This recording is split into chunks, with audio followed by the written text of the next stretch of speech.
Pessoal, nesse vídeo eu quero falar com vocês sobre encapsulamento em JavaScript. Existe um recurso muito interessante em classe, dentro de JavaScript, que faz com que você torne os atributos de uma classe privados.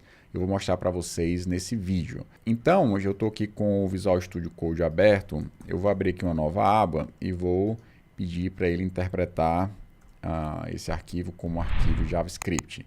Se você trabalha com TypeScript, você já está acostumado a trabalhar com classes, interfaces e definir os seus tipos, mas mesmo quando você trabalha com JavaScript, é interessante você definir os seus tipos.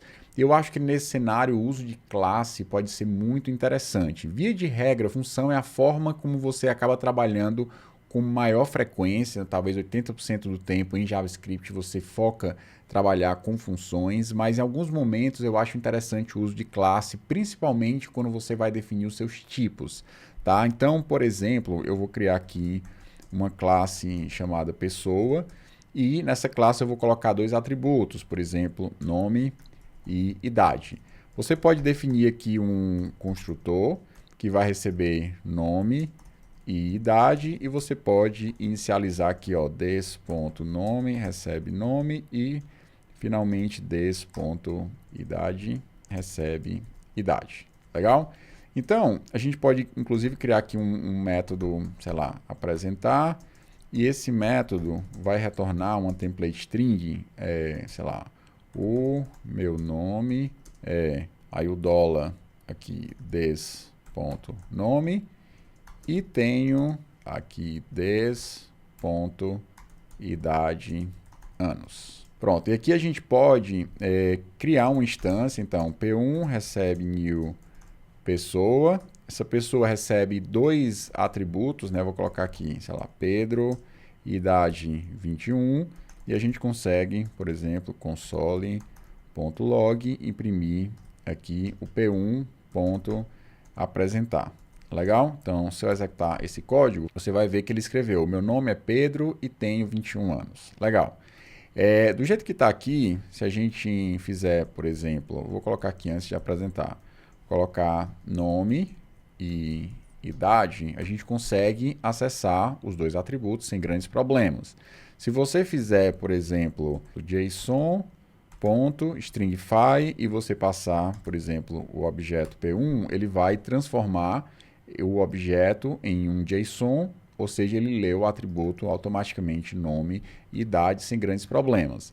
Se você usar, por exemplo, object.keys para você pegar as chaves de um determinado objeto, ele vai retornar um array dizendo, ó, existem dois atributos desse objeto, que é nome e idade. Você pode, por exemplo, pegar aqui os valores, os values de P1.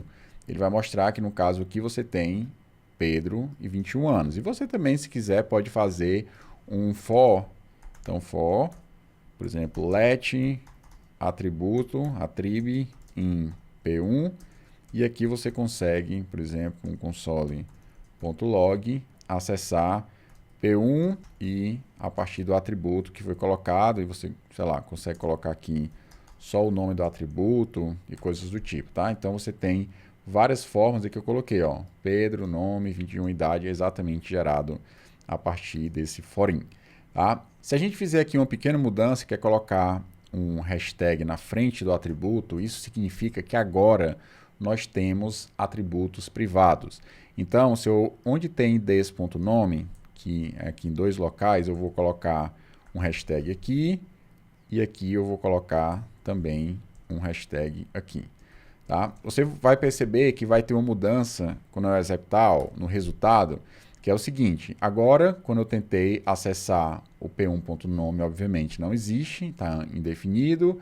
Quando eu tentei fazer o JSON.stringify, ele automaticamente retornou para mim um objeto vazio, porque são atributos privados. O objeto.keys também não foi acessado, porque são atributos privados. E os valores também não foram acessados a partir do values. E ele também tentou fazer aqui um forim e no final das contas também não mostrou nada e gerou aqui uma linha em branco. No final das contas, a gente tem agora um atributo privado. E se eu tentar acessar diretamente o atributo privado? Se eu executar, você vai ver que ele vai gerar uma exceção dizendo ó, que você está tentando acessar um atributo privado e não pode ser acessado diretamente. O que você pode fazer você tem como fazer métodos getters and setters.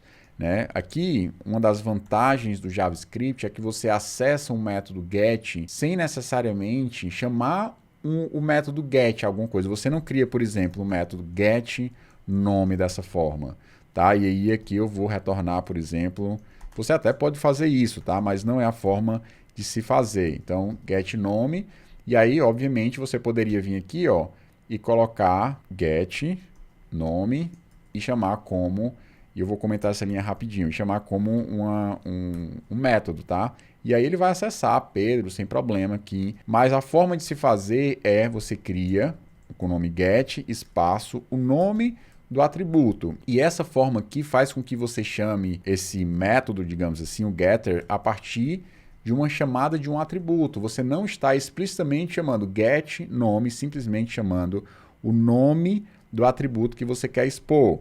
E aí, se você executar, você vai ver que ele consegue acessar Pedro. Legal. Ainda assim, ele não está gerando um JSON com os valores, tá? Ele está simplesmente gerando objetos vazios porque você tem um atributo privado. Se você quiser, eventualmente, gerar um JSON, tá? E o apresentar funciona perfeitamente, né? Está aqui ele mostrando a frase, porque eu estou acessando um atributo privado dentro da minha própria classe. Ah, Léo, mas eu quero que quando for gerar um JSON, o atributo nome também vá. Sem problema, você pode colocar aqui o toJSON e nesse método você pode retornar um objeto que vai ter um atributo nome e você vai chamar aqui this, ou você pode fazer ó, this.hashtag nome para acessar diretamente o atributo, ou você pode chamar o getter, this.nome. E aqui, nesse caso, eu estou pedindo para salvar, mas não quero salvar o arquivo, não. Nesse caso, ó, agora nós temos gerando o JSON, o stringify, vai chamar esse método para gerar o JSON. E você pode fazer a mesma coisa aqui ó, com idade. E, obviamente, para acessar dessa forma, eu preciso criar o getter da idade ou acessar o atributo privado diretamente. Tá? Então, aqui ele está mostrando nome e idade. E isso, pessoal, é um recurso relativamente novo, mas que está disponível no browser sim, tá? Você consegue criar classes com atributos privados e ter encapsulamento. Esse é o resumo de encapsulamento dentro de JavaScript? Não, mas é uma forma que você tem muito interessante de ter encapsulamento dentro de classes em JavaScript, usando esse padrão hashtag e o nome do atributo. Tá? Aí você consegue criar os métodos getters, você consegue também, se quiser, criar o método setNome, que vai receber aqui um nome, e aqui, obviamente, você vai setar a partir do atributo passado.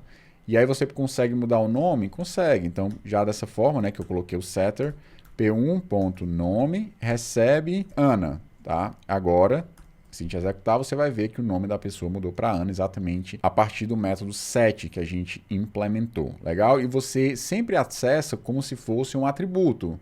Você não está chamando como um método, e isso é uma vantagem porque você pode eventualmente até começar a sua classe com atributos públicos, porque você vai acessar ele diretamente, e depois você pode refatorar para ter os atributos privados e definir aqui os métodos getters and setters. E só implementar esses métodos quando forem necessários. Tá? Se você não tiver o método set, significa que você não vai conseguir alterar, tá, o nome da pessoa. Então, mesmo que você tente alterar, vai continuar sendo Pedro, porque você não definiu o setter. Mas se você definir o setter, ele vai conseguir alterar. Legal? Então, aqui são algumas questões relacionadas a classes em JavaScript.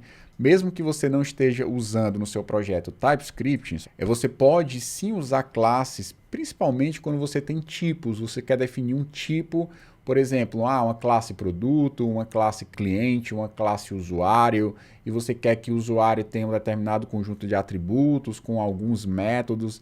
Lembra que eu falei há um tempo atrás sobre modelo rico e modelo anêmico, né? Você ter o comportamento junto com o dado, né? E você conseguir trazer para próximo do dado os comportamentos relacionados àqueles dados, né, os algoritmos que vão manipular aqueles dados.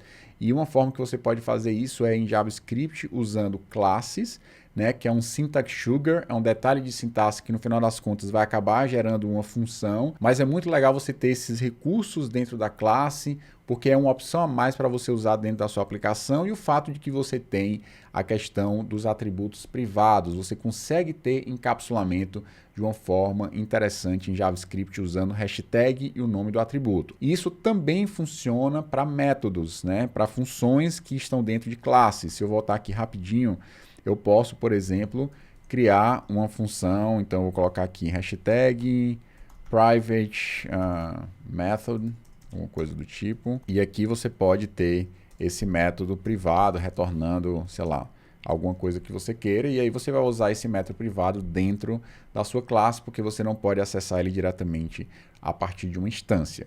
Tá? Uma outra coisa que a gente pode falar depois é o fato de poder também ter membros estáticos, né? Mas eu vou deixar para um outro vídeo para falar especificamente sobre isso. Então, mais uma dica legal para vocês aí de JavaScript. Espero que vocês gostem dessa série. É uma série que vai trazer algumas informações legais. Se vocês sentem necessidade de outra coisa, Léo, fala, por exemplo, de JavaScript desde o começo, grava um aulão, ou fala sobre tema tal. A gente está sempre olhando os comentários, é muito bom ter o feedback de vocês. Então curte, compartilha esse vídeo e nos vemos daqui a alguns dias ou logo aqui no canal da Coder.